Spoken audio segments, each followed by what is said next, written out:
Detik-detik Ketani Supar putus jalur lintas, SPPJW meledak. Tanggal 30 bulan 11 2023. Kita lihat. Habis ajan langsung SP di on kan. Rame, cuy. Turun semua.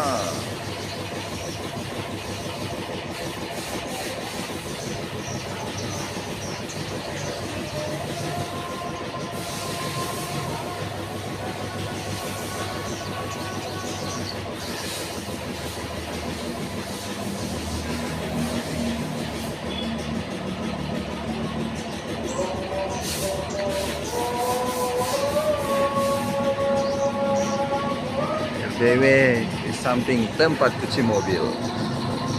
Ributnya tak berpengaruh.